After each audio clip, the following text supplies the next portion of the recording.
Welcome to a video that will cover notes page 11, sketching a graph based on amplitude, frequency, and period. There is also a hard copy of this process in the drive that goes through each step in a PDF. Also very good to look at. So let's check this out. Basically, there's a 5-step process to sketching a graph. If you practice and follow the process, you will be really good at this. If you don't, you will always struggle. The first question says sketch the graph. So if you have a grid and you need to sketch, here are the steps. 5 steps to sketching a graph, aka dodge, duck, dip, dive, dodge. Okay, step 1, write down your givens. So we come up here. There are usually only a few givens. You can pause and write them in. Frequency, F equals 0.50 hertz. Amplitude, AMP, equals 3 meters. Now, when you are sketching a wave, it is useful to think of frequency in its 3-word definition, which would be 0.50 cycles per time or cycles per second. If you are given frequency, you can easily go and figure out period, because period is the inverse, 1 over frequency, which is just 1 over 0.50. So our period for this first sketch would then be 1 over 0.5, 2 seconds. Think of it in the 3-word time per cycle, 2 seconds per cycle. So those givens will be of use to us. Now, we have our givens written down. Step 1. Step 2, draw your amplitude lines. Yes, you should definitively follow this step. Your amplitude lines basically bound your graph. Without them, you will go too high or too low. The amplitude is 3 meters, so we go up to positive 3 meters. We sketch a line. Go ahead, write a line right on your grid. Right across. And you go down to negative 3. Amplitude, we just call it 3 meters, but it does go to positive and negative 3. Give Patches a little mustache over there. Good. We now have our amplitude line. Step 3, dot or circle the starting and the ending points. So this is actually a very important one. Let's see.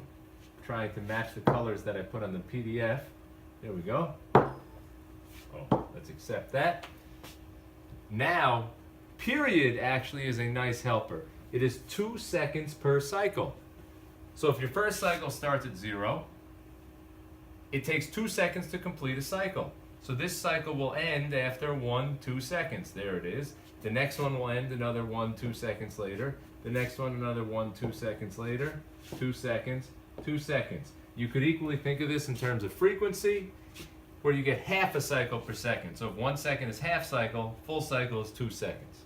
All right, so we got the start and end points. You actually want these dots on your grid. Done. Next, put an X across the midpoints. We are dealing with periodic waves, the beauty of which is everything is symmetric. So, if the wave starts at 0, ends at 2, its midpoint, its point at which it'll cross through the axis, will be between 0 and 2 seconds at 1. And again between 2 and 4 at 3, at 5, at 7, at 9 seconds. Okay, we are almost there. Step 4, dot the crest and the trough points. Now, the crest and the trough, again, periodic waves, everything's symmetric. If the wave starts at 0, crosses the midpoint at 1, crosses through the axis at 1, the crest will fall directly between them. From math class, a full wave is 360 degrees, midway is 180. At the peak, or at the bottom, valley, that's 90 degrees, that's in between. So we're going to dot this. Let's see. Okay, let's dot. Actually, I think I switched the colors. I'll put them back. Anyway, between 0 and 1, a half second, we'll hit a crest. Between 1 and 2, in 1.5 seconds, we'll hit a trough. Crest, trough, crest, trough, crest, trough, crest, trough. Okay, all nice and symmetric. Looks good. By the way, I'm remembering now that this one actually, we made a nice purple so that we can coordinate with your notes that you're looking at. Each of these is going to be purple. So pardon my little delay here. This will coordinate perfectly with your PDF. A lot of P's involved there. All right, good. So now we have finished that, and we are ready to connect the dots. So you have a choice when it comes to connecting the dots. You can, if you're worried about your art hand, we're going to get our art hand on. You're worried about your art hand, you could straight up take a ruler and go bump, bump, bump, bump, bump.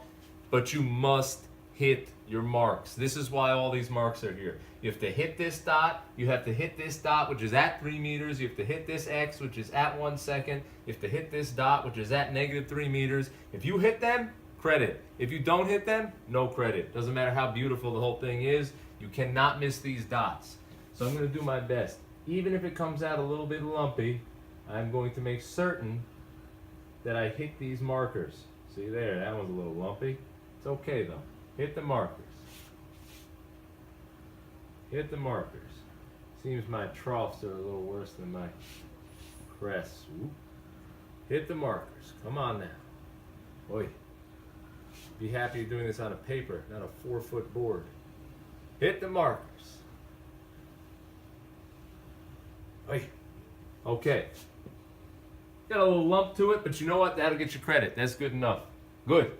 That is your periodic wave.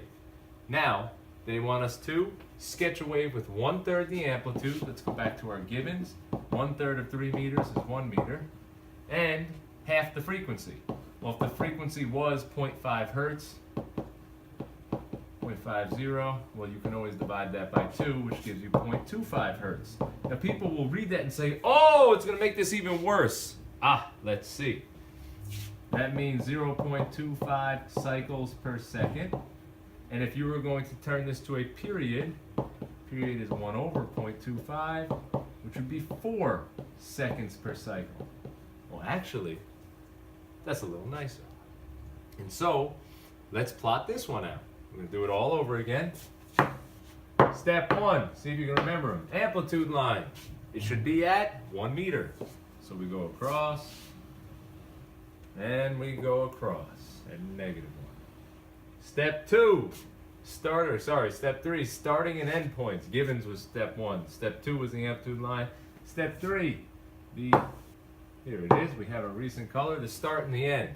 Well, we know it's going to start at 0. I'll do open circles this time. If it takes 4 seconds per cycle, or only a 1/4 cycle per second, you have to go all the way over to 4. There's your first full wave. Next full wave will be at 8. We won't have any other full waves. Now we want to mark off our step 4 was the cross points. Well, if it goes from 0 to 4, it's going to cross at 2. From 4 to 8, it's going to cross at 6. From 8 to 12, it's going to cross at 10. And then we need our crests and troughs. So if it goes from 0, midpoint 2, crest is going to happen at 1 meter and 1 second. There it is. Trough is going to happen at between 2 and 4. 3 seconds and -1 meter. Then we'll go to 5 seconds, 7, 9. I know this is very busy with all these colors and the rest of that, but look at the PDF. It does each of them separately. You might enjoy it more. Now, connect the dots. I'll do a green this time. This one's a little easier to draw, not as steep. Connect the dots. Oh, that's nice. There we go. There you go. So that is your 1/3 the amplitude, so from red to green, and half the frequency, which means not as many waves. In fact, you see, you stretch it out to make it half as frequent. Please note, very, very important, this is a displacement versus time graph.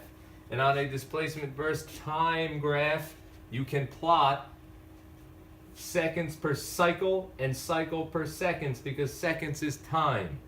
Period and frequency can be drawn on and interpreted from a displacement versus time graph.